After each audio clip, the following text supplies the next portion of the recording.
ನಮಸ್ಕಾರ ಸ್ನೇಹಿತರೆ, ಇವತ್ತಿನ ವಿಡಿಯೋದಲ್ಲಿ ಮಕರ ರಾಶಿಯವರಿಗೆ ಒಂದು ವಿಶೇಷವಾದ ಮಾಹಿತಿಯನ್ನು ಹೇಳ್ತೀನಿ ನೋಡಿ. ಅದೇನಪ್ಪ ಅಂದರೆ, ನಿಮಗೆ ಜೀವನದಲ್ಲಿ ನಿಜವಾದ ಶತ್ರುಗಳು ಯಾರು, ಯಾವ ರಾಶಿಯವರು ಶತ್ರುಗಳಾಗ್ತಾರೆ, ಕಷ್ಟ ನಷ್ಟಗಳೇನು, ಅದರಲ್ಲೂ ಬಹಳ ಮುಖ್ಯವಾಗಿ ನಿಮ್ಮ ಹಿತಶತ್ರುಗಳು ಯಾರು, ಅವರಿಂದ ನಿಮಗೆ ಬರುವಂತಹ ಸಮಸ್ಯೆಗಳೇನು, ನಿಮಗೆ ಹೇಗೆ ಶತ್ರುಗಳು ನಿರ್ಮಾಣವಾಗ್ತಾರೆ ಮತ್ತು ಮಕರ ರಾಶಿಯವರ ಕಷ್ಟಗಳಿಗೆ ಪರಿಹಾರಗಳೇನು ಅನ್ನುವ ಸಂಪೂರ್ಣ ಮಾಹಿತಿಯನ್ನು ಈ ವಿಡಿಯೋದಲ್ಲಿ ಪರಿಪೂರ್ಣವಾಗಿ ತಿಳಿಸಿಕೊಡ್ತೀನಿ. ಸ್ಕಿಪ್ ಮಾಡದೆ ಕೊನೆಯವರೆಗೂ ನೋಡಿ. ಅದಕ್ಕೂ ಮುನ್ನ ನೀವು ಮಕರ ರಾಶಿಯವರಾಗಿದ್ದರೆ ವಿಡಿಯೋಗೆ ಲೈಕ್ ಮಾಡಿ. ಹಾಗೆ ನೀವೇನು ನಮ್ಮ ಜ್ಯೋತಿಷ್ಯ ದರ್ಶನ ಚಾನಲ್ಗೆ ಸಬ್ಸ್ಕ್ರೈಬ್ ಆಗಿಲ್ಲ ಅಂದರೆ ಈಗಲೇ ಸಬ್ಸ್ಕ್ರೈಬ್ ಮಾಡಿ, ಹಾಗೆ ಪಕ್ಕದಲ್ಲಿ ಬರೋ ಬೆಲ್ ಐಕಾನನ್ನು ಕ್ಲಿಕ್ ಮಾಡಿ. ನಿಮ್ಮ ಸಮಸ್ಯೆಗಳಾದಂತಹ ಸತಿಪತಿ ಕಲಹ, ಪ್ರೀತಿಯಲ್ಲಿ ಮೋಸ, ಭೂಮಿ ವಿಚಾರ, ಕೋರ್ಟ್ ಕೇಸ್, ವ್ಯಾಪಾರ, ಹಣಕಾಸಿನ ತೊಂದರೆ, ಸಾಲಬಾಧೆ, ಸ್ತ್ರೀಯರು, ಗುಪ್ತ ಸಮಸ್ಯೆ, ಹೀಗೆ ಹಲವಾರು ಸಮಸ್ಯೆಗಳಿಗೆ ಶಾಶ್ವತ ಪರಿಹಾರ ಮಾಡಿಕೊಡುತ್ತಾರೆ. ಡಿಸ್ಪ್ಲೇ ಮೇಲೆ ಕಾಣುವ ಗುರುಜಿ ನಂಬರ್ಗೆ ಒಮ್ಮೆ ಕರೆ ಮಾಡಿ.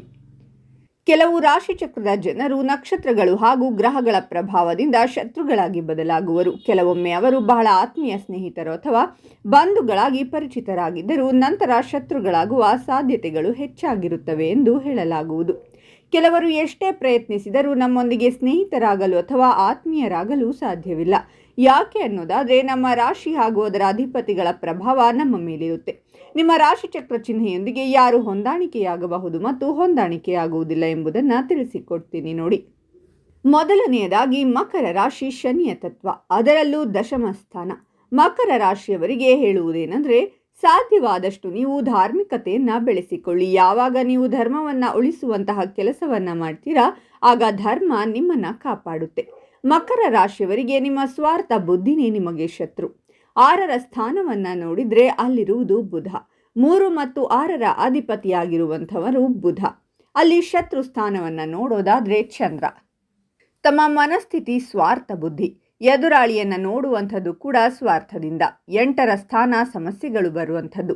ಮಕರ ರಾಶಿ, ಶನಿಯ ತತ್ವ, ದಶಮ ತತ್ವ, ಅಹಂ ತತ್ವ, ನನ್ನದೇ ಆಧಿಪತ್ಯ ನಡೆಯಬೇಕು ಅನ್ನುವಂಥದ್ದು.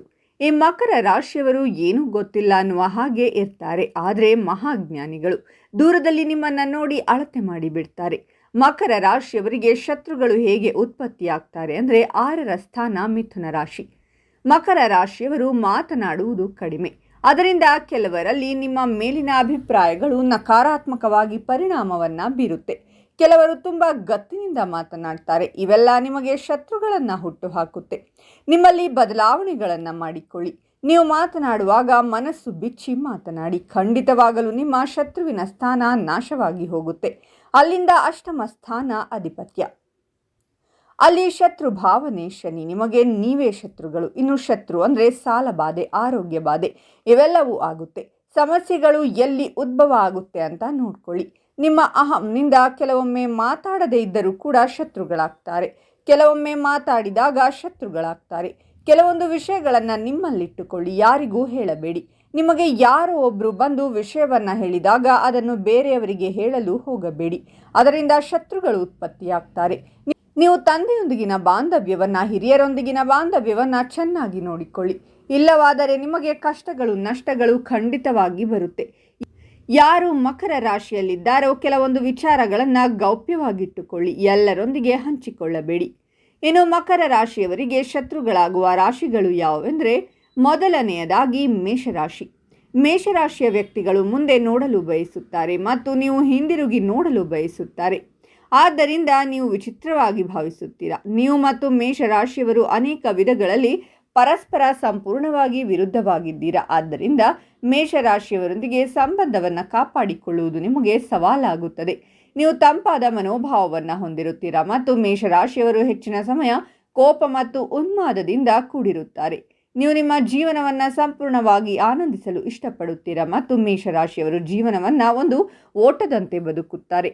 ನೀವು ಹೊಸ ಆಲೋಚನೆಗಳು ಮತ್ತು ವಿಷಯಗಳ ಬಗ್ಗೆ ಸಂಶಯ ಹೊಂದಿದ್ದೀರಾ ಮತ್ತು ಮೇಷರಾಶಿಯವರು ಪ್ರವರ್ತಕರು.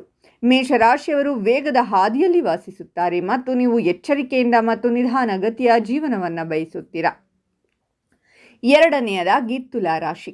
ನೀವು ಮತ್ತು ತುಲಾರಾಶಿಯವರು ಸಂಪೂರ್ಣವಾಗಿ ವಿಭಿನ್ನ ವ್ಯಕ್ತಿತ್ವದವರು ಮತ್ತು ಅದಕ್ಕಾಗಿಯೇ ನೀವು ಅವರೊಂದಿಗೆ ಚೆನ್ನಾಗಿ ಹೊಂದಿಕೊಳ್ಳುವುದಿಲ್ಲ. ತುಲಾರಾಶಿಯವರು ಪರಿಕಲ್ಪನೆಗಳೊಂದಿಗೆ ಆಟವಾಡುವುದನ್ನು ಆನಂದಿಸುತ್ತಾರೆ, ಆದರೆ ಆಡುಗಳು ಸತ್ಯಗಳೊಂದಿಗೆ ವ್ಯವಹರಿಸುವುದನ್ನು ಆನಂದಿಸುತ್ತಾರೆ. ನೀವು ಸ್ಥಿರವಾದ ಮನಸ್ಥಿತಿಯನ್ನು ಹೊಂದಿರುತ್ತೀರಾ ಮತ್ತು ತುಲಾರಾಶಿಯವರು ಗಾಳಿಯಂತೆ ಬದಲಾಗುತ್ತಲೇ ಇರುತ್ತಾರೆ.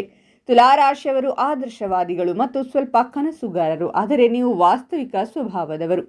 ತುಲಾರಾಶಿಯವರು ನಿರ್ಧಾರ ತೆಗೆದುಕೊಳ್ಳದಿದ್ದಾಗ ಮತ್ತು ನಿಮ್ಮ ಗಂಭೀರತೆ ಅವರನ್ನು ಯಾವಾಗಲೂ ಹುಚ್ಚರನ್ನಾಗಿ ಮಾಡಿದಾಗ ನೀವು ವೇಗವನ್ನು ಹೆಚ್ಚಿಸುತ್ತೀರಾ.